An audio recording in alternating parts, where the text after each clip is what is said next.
រីករាយចុងសប្តាហ៍នេះជាដំណើរកំសាន្តកាន់ខេត្តកំពតភ្នំបូកគោដោយសារតែថ្ងៃនេះជាថ្ងៃសៅរ៍ផងចុងសប្តាហ៍ទំនេរពីការងារក៏ដូចជាការ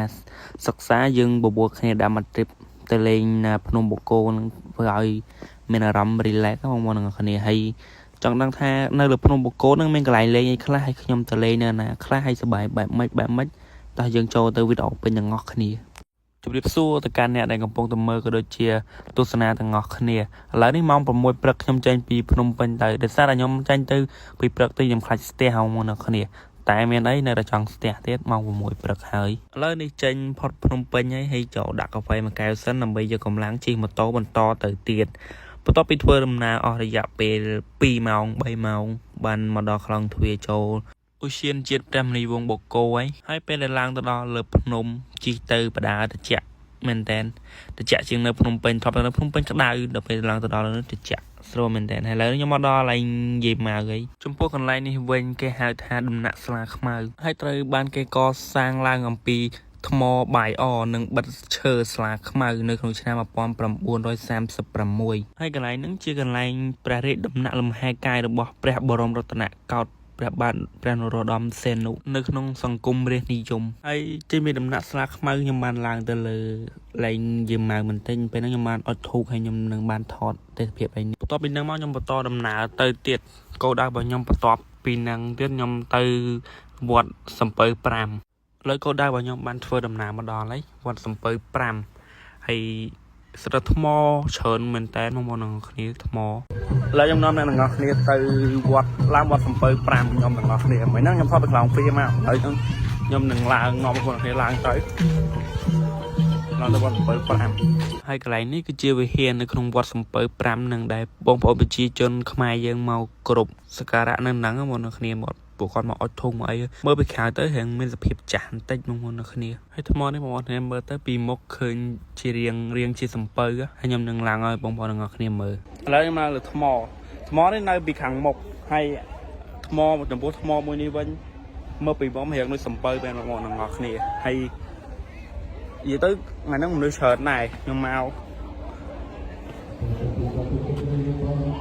នេះថ្មហើយនោះក៏វត្តគេដែរហើយមកពពកហោះឡើងមកនោះហើយថ្មនៅនឹងភាគច្រើនសិតតែរៀងអញ្ចឹងខ្ញុំមកឡើងនេះគេឈរថតលោកគ្នាមើលនេះសិតតែអាប់ហើយផ្សេងខ្លាំងមែនតើមើលឃើញអាប់ខ្លាំងណាស់ហើយខ្ពស់មែនតើនេះអើយខាងពីកង្ក្រោយនេះថ្មអាប់ខ្លាំងមែនតើបងប្អូនគ្នាមើលមុនហ្នឹងខ្ញុំមកខ្ញុំមើលឃើញខ្ញុំមើលព្រៃឈើពីក្រោមទៅក្រោមឃើញឥឡូវមើលលេងឃើញតែអាប់ឡើងជះឡើងមកខ្លាំងពេកមិញហ្នឹងខ្ញុំចេញពីវត្តសំពៅ5ឥឡូវនេះខ្ញុំបានធ្វើដំណើរមកដល់វិហារមួយដែលគេហៅថាវិហារកាតូលិកឥឡូវនេះខ្ញុំសូមនិយាយអំពីប្រវត្តិវិហារកាតូលិកនឹងបន្តិចវិហារចំណាស់មួយនេះមានឈ្មោះថាវិហារកាតូលិកដែលកសាងដោយជនជាតិបារាំងនៅដើមទសវត្សរ៍ឆ្នាំ1920ដែលជាតំបន់មួយនៃជនជាតិបារាំងនៅលើភ្នំបូកគោទិដ្ឋភាពខាងក្នុងរបស់វិហារនេះត្រូវបានរក្សាទុកយ៉ាងល្អក្បាច់កោងនៅលើបង្អួចនិងក្បាច់យោលនៅខាងក្រោមបង្អួចពិតជាមានភាពទាក់ទាញខ្លាំងមែនទែននិងច្រាំងថ្មនៅខាងក្រោយវិហារនេះដែលទីតាំងដែលខ្ញុំកំពុងតែឈរនេះគឺជាកន្លែងគយគន់ព្រះអាទិត្យលិចហើយនេះគឺជាអាគារមួយនេះអាគារដែលខ្ញុំគិតថាសពពីជំនាន់ចាស់មកនៅបងប្អូនគ្នានេះបងប្អូនមើលឃើញអត់ដោយសារពពកហោះកាត់ពេកហ៎នេះមើលទៅមានសភាពចាស់ខ្លាំងមែនតើទ្រោមខ្លាំងហ្មងឥឡូវខ្ញុំចុះវិញហើយកោដៅវិញខ្ញុំបន្តទៀតខ្ញុំទៅប្រហែលជាទៅដំណាក់ព្រះដំណាក់ស្ដេច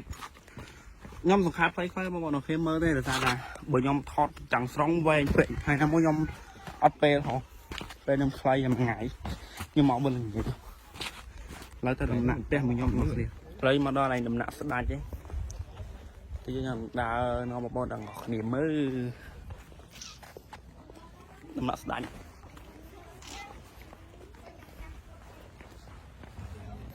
ចំពោះទេសភាពវិញគឺសោខូលមកគ្នា fresh ខ្លាំងហ្មងព្រោះខ្ញុំចូលចិត្តមានធម្មជាតិមានអីឲ្យខ្យល់ត្រជាក់